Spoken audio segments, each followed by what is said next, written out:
La probabilité d'un deuxième 13 novembre a considérablement diminué et ces mots, ce sont ceux de Nicolas Lerner, le patron de la DGSE, autrement dit donc le service de renseignement extérieur. Alors, à quelques jours du 10e anniversaire des attentats du 13 novembre 2015 à Paris, qui ont fait 132 morts et des centaines de blessés, qu'en est-il de la menace terroriste aujourd'hui en France? Salut, c'est Hugo, j'espère que vous allez bien et c'est donc le sujet à la une aujourd'hui avant d'évoquer évidemment le reste de l'actualité et notamment évidemment en ce 11 novembre, les différentes commémorations. Alors, samedi dernier, le parquet national antiterroriste confirmait que 3 jeunes de nationalité française, âgés de 18, 19 et 21 ans, avaient été arrêtés à Vierzon ainsi que près de Lyon, soupçonnés de préparer un attentat kamikaze à la ceinture explosive en plein Paris contre un bar ou une salle de spectacle. Ces femmes ont depuis été mises en examen et placées en détention provisoire. Alors, 10 ans après les attentats du 13 novembre 2015 à Paris et à Saint-Denis, la menace terroriste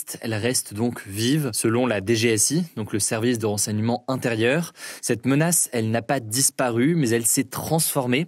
Elle est en fait devenue plus diffuse, plus autonome et plus imprévisible. Il faut savoir qu'en 2024, il y a 9 attentats qui ont été déjoués en France, dont certains à l'occasion des Jeux Olympiques de Paris. Et en 2025, nous en sommes à 6 attentats terroristes déjoués, selon le procureur national antiterroriste Olivier Christen. Alors la ministre des Armées Catherine Vautrin cite une menace devenue, je cite, multiforme, avec des acteurs plus jeunes et moins expérimentés, mais prêts à passer à l'action rapidement. En fait, aujourd'hui, la majorité des projets déjoués, ils impliquent des individus isolés, souvent radicalisés en ligne, et avec peu de contacts directs, en fait, avec des groupes davantage structurés. Et en fait, ce qu'il faut comprendre, c'est que la majorité des commandements centraux d'organisation, donc les groupes terroristes comme le groupe État islamique ou encore Al-Qaïda, eh bien, ces groupes terroristes, ils ont été affaiblis par des actions militaires, que ce soit en Syrie ou encore en Irak. Et donc aujourd'hui, il y a moins de lieux où des Européens pourraient venir s'installer et être formés avant de commettre donc des attaques terroristes et des massacres en Europe. Et donc pour en revenir à la menace terroriste actuelle, eh bien les assaillants utilisent des méthodes différentes. En effet, depuis 2020, les 3/4 des attaques en France ont été faites avec des armes blanches. D'après les renseignements, 2/3 des auteurs d'attentats depuis 2020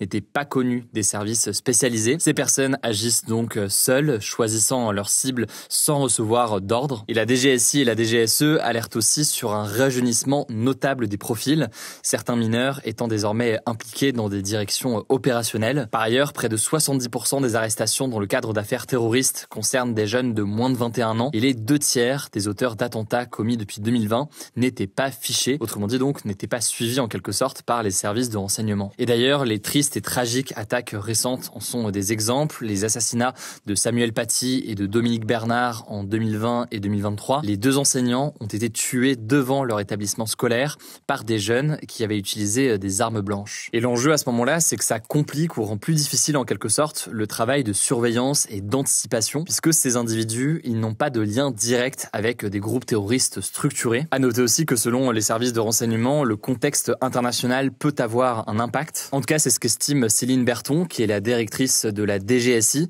et qui déclare que, je cite ici, depuis la reprise du conflit israélo-palestinien, la menace a augmenté, ciblant particulièrement la communauté juive et les ressortissants israéliens présents en France. Enfin, c'est important de souligner que pour les services de renseignement, la menace terroriste en France ne se limite pas au terrorisme islamiste. En effet, les autorités constatent également une montée des actes et projets liés à l'extrême droite, avec des individus radicalisés aux idéologies nationalistes, racistes ou xénophobes qui peuvent commettre des violences ciblées. On a déjà eu l'occasion d'en parler à plusieurs reprises sur la chaîne. Alors une fois qu'on a dit tout ça, comment est-ce que l'État réagit aujourd'hui? Eh bien, la réponse de l'État français face à la menace terroriste, elle s'est pas mal transformée au fil de la décennie. On peut noter que le budget de la DGSI a fortement augmenté avec une priorité donnée au renseignement. Il y a aussi davantage de coordination à l'échelle européenne entre les différents pays, l'enjeu étant donc forcément de faciliter et de centraliser tous les échanges. L'autre enjeu évidemment important, c'est un enjeu de prévention et de lutte contre la radicalisation, avec là des enjeux de sensibilisation dans les écoles, de surveillance parfois renforcée dans les prisons, ou encore de campagnes pour le retrait rapide de contenus terroristes en ligne. Et du point de vue de la justice, le parquet national antiterroriste, créé en 2019, permet aussi de piloter l'action judiciaire après chaque attaque ou chaque projet d'attentat. Mais ce qui est sûr, c'est que l'impact du 13 novembre 2015 sur la population, il est considérable. 73% des Français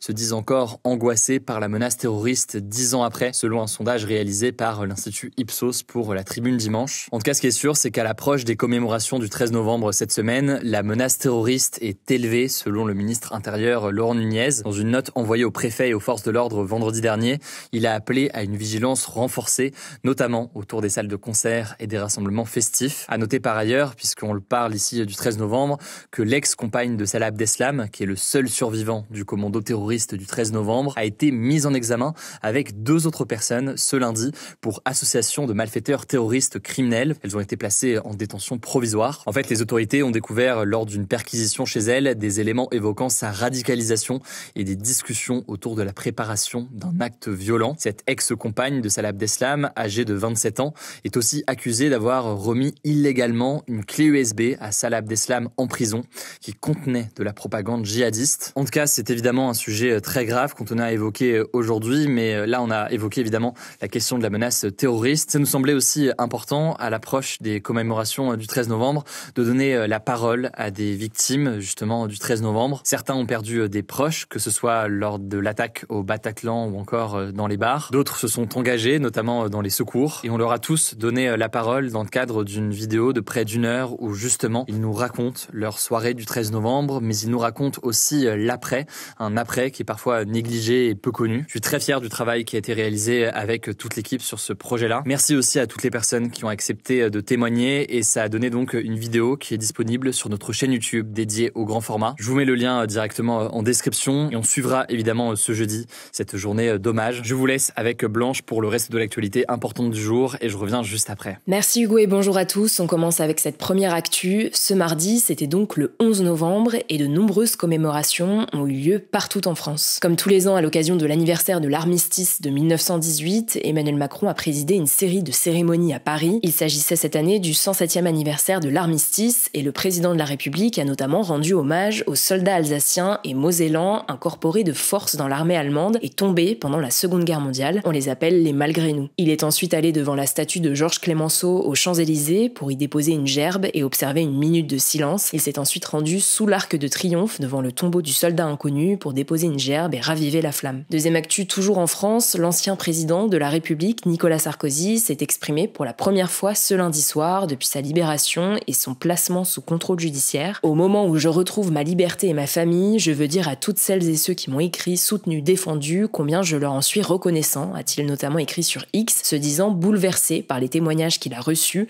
et qui lui donnent la force de supporter cette épreuve. Il en a aussi profité pour parler à demi-mot du procès qui lui a valu cette incarcération. Il a fait appel de la décision de justice et a donc évoqué ce nouveau procès, déclarant, je cite, « La vérité triomphera ». Nicolas Sarkozy a été condamné en première instance à 5 ans de prison ferme dans l'affaire du financement de sa campagne présidentielle de 2007. La justice estime qu'il a financé illégalement sa campagne avec des fonds provenant du régime libyen de Mouammar Kadhafi et qu'il a pris part à une association de malfaiteurs pour transférer clandestinement ces sommes. Le nouveau procès aura lieu en mars 2026. Nicolas Sarkozy a désormais interdiction de quitter la France, interdiction de rentrer en contact avec les personnes citées dans le dossier et avec le ministre de la Justice, Gérald Darmanin. Troisième actu aux États-Unis, cette fois-ci, un texte visant à mettre fin à la paralysie budgétaire qui touche le pays depuis plus de 40 jours a été voté ce lundi soir au Sénat après le revirement de plusieurs sénateurs démocrates, donc du camp de l'ex-président Joe Biden. On en a déjà pas mal parlé dans ce format, mais depuis le 1er octobre, le blocage du budget américain empêche plus d'1 million de fonctionnaires d'être payés et perturbe les aides sociales ainsi que le trafic aérien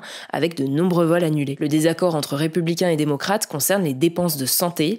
Les républicains, donc le camp de Donald Trump, veulent prolonger le budget actuel tandis que les démocrates exigent de maintenir les aides pour le programme Obamacare qui aide les ménages modestes. Sans accord, ces subventions disparaîtront fin 2025, faisant exploser les coûts pour des millions d'Américains. Du coup, ce lundi, 8 sénateurs démocrates ont cédé afin de débloquer la situation et ont voté pour le texte soutenu par les républicains, ce qui a suscité la colère de leur camp. Ce texte étend donc le budget actuel jusqu'à la fin du mois de janvier. Alors les États-Unis ne sont pas totalement sortis de ce shutdown puisque le texte doit être encore débattu et adopté à partir de mercredi à la Chambre des représentants, l'équivalent de l'Assemblée nationale, avant d'arriver sur le bureau de Donald Trump pour une promulgation officielle. Quatrième actu, le Conseil d'État, donc la plus haute juridiction administrative en France, a confirmé la démission obligatoire de Marine Le Pen de son poste de conseillère départementale du Pas-de-Calais suite à sa condamnation à une peine d'inéligibilité prononcée en mars dernier. La préfecture avait déjà acté cette démission, mais la chef de file des députés RN avait contesté cette décision en justice, mais tous ces recours ont donc été rejetés. Elle estimait en fait que la législation était injuste injuste car elle traite différemment les conseillers départementaux et les parlementaires en cas de condamnation. Pour rappel, Marine Le Pen a été condamnée dans l'affaire des assistants parlementaires pour avoir détourné des fonds européens pour rémunérer des salariés du Front National à l'époque. Elle a été condamnée à 4 ans de prison, dont 2 sous bracelet électronique,